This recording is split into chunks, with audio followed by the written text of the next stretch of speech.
What's up guys, John here and welcome back to John Moon Studios. In this week's video we're going to be talking about how to crossfade, and I'm also going to be throwing little golden nuggets on how you can chop up your audio more efficiently. So let's get right to it.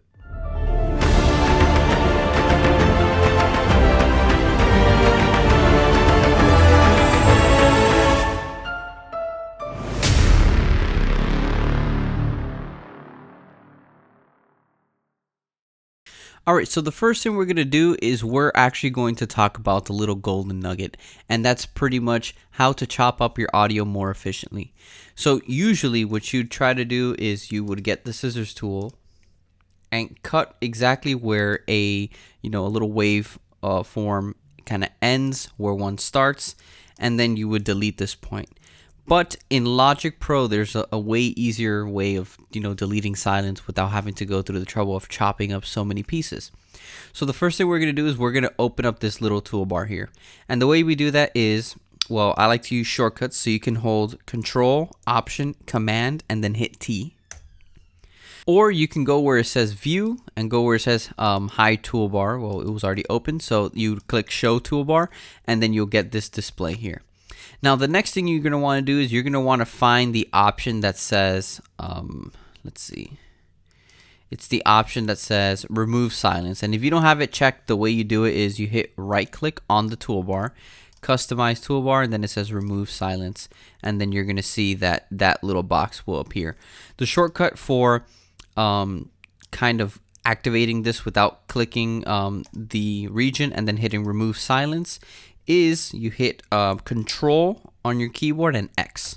This will open up the Remove Silence option here, and this will work if, let's say, you have this toolbar closed and you just want to delete it. If you just use a shortcut, it will open that up anyways. So I recommend just using the shortcut. It'll save you a few clicks. And now what it does is that it analyzes your your region, and it's gonna automatically pick out where the sound starts and where it ends. And Logic is pretty good at noticing where sound starts and where it ends. But let's say there are like little nuances or little ghost notes that you want for it to appear in the track and not be cut out. You'd want to raise the threshold. You want to lower the threshold. I'm going up. Right, you want to go into the negative numbers, because what you're doing is you're allowing the sound to come in. And if we go to, let's say, obviously there's going to get to a point where it's going to now have the entire region highlighted.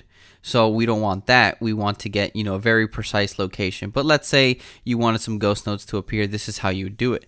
Now, if you go up to the positive numbers, so let's say we're going up to, 0, now it's not receiving anything, because of course there's no waveform in here that reaches 0 dB. So Logic, again, is pretty good at determining which ones are the ones that are supposed to stay. So I think it was like at 22. So once you hit that, you're going to hit OK. And you're going to see that automatically it chops up your audio for you, right? And now you're only going to get the transients that, are supposed to be heard. So there you have all of your, information chopped up. And now you don't have to go through the hassle of chopping up those little pieces in, let's say, your vocal part or your guitar part that you didn't want to be heard.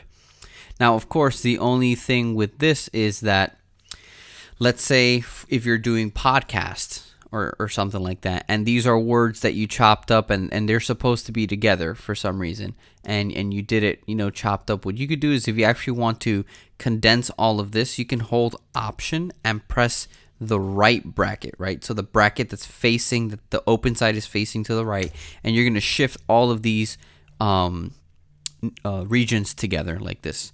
So again, if you hit Option, right bracket, you're going to move all of these regions next to each other. So if you're doing things, again, like podcasts or YouTube videos, and you're editing audio or dialogue for a movie, you want them to all be together. Well, this is the perfect way to do it. You don't want to do this with maybe a vocal part or a guitar or drum part, because then you're going to move these regions out of their usual place where they're supposed to be in the mix. So I don't recommend doing that stuff for music per se, but definitely that's a handy trick for, again, podcasters and anything that has to do with dialogue. Now the next thing we're going to talk about is the crossfade, right? So this is the point of this video. We're going to talk about crossfading. So the way you crossfade is very simple. You use the fade tool inside of Logic. So there's this tool here. You can either put it as your primary tool or you can put it as your secondary tool. I like putting it as my secondary tool because you just hold Command on your keyboard and it'll switch to the fade tool, right? And then if you let it go, it'll go back to your your primary tool. So the way you add fades into these regions is you just go towards either the beginning or the end of these regions. You're going to hold Command if it's your secondary tool. You're going to click on the region slightly inside and then you're going to pull out, and that's going to create a fade, right? This is what we call a fade out. So the same thing works for fade ins. We're going to go ahead and we're going to, let me zoom in a little bit, and we're going to click Command. Even though you don't see the little fade tool sign, it is there. You're going to click slightly outside of the region and then you're going to drag it in. You're going to see that it automatically changes, and then there you have your fade in. Now if you want to move this fade, you have the option of, you have to hold Command, so you have to make sure that you're in the fade tool and you're able to slide this around.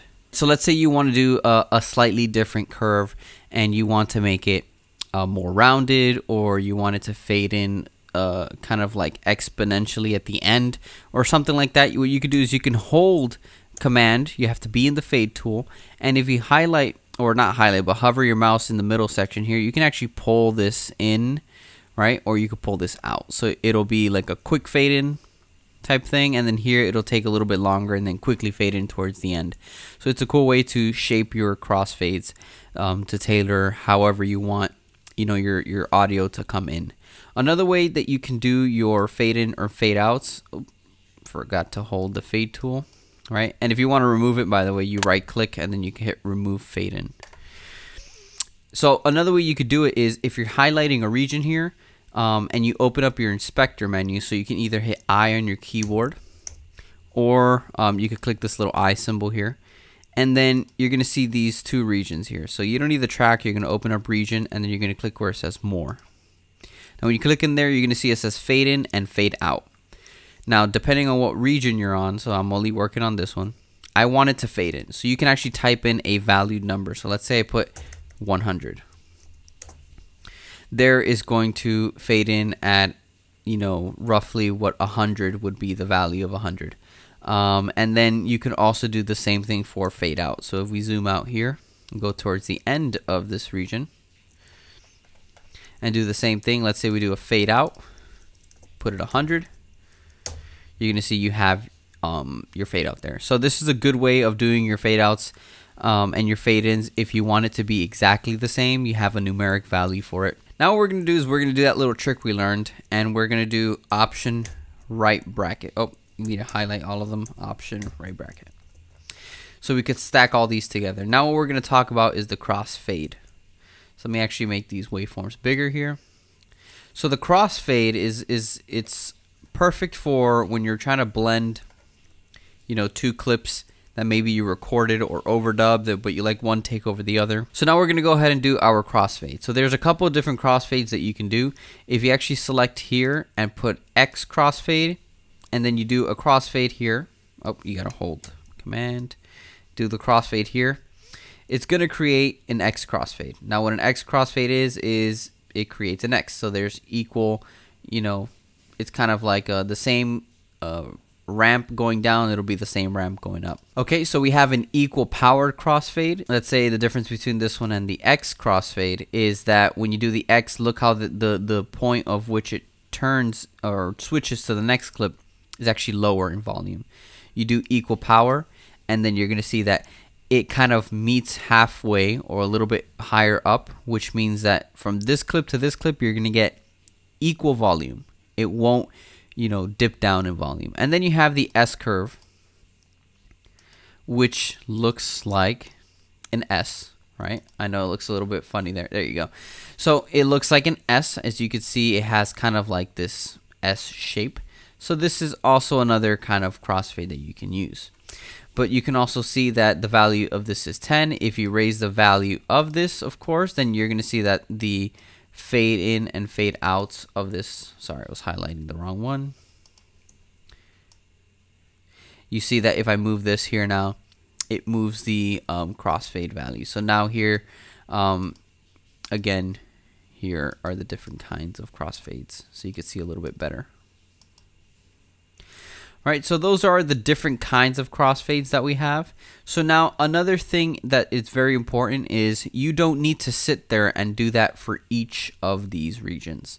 So what we're going to do is we're going to do a crossfade, but we're going to automatically do it to all of them at the same time, because we don't want to sit here and do all these crossfades one by one when you have, let's say, 1,000 chops, like in this, in this case.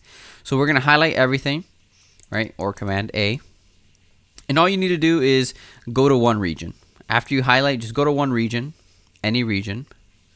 Let's say I go to this first one here. You're going to hit Command, which activates the secondary tool if you have it there. And you're just going to create your crossfade. Automatically, it will create the crossfade across all regions here. You see? And as long as you have it highlighted, then you can actually use any of these crossfades to kind of switch what kind of crossfade you want. You see? So this is a good way to save time, so you don't have to sit there and chop up in all these like little regions where you chopped it up and have to sit there and highlight each of these crossfades and stuff. Now, mind you, crossfades are different from fade outs. So if you're at the end of a region, we didn't do it at the end of a region, so you would need to go in and fill in that gap. So here you want to have like a fade out. There you have it.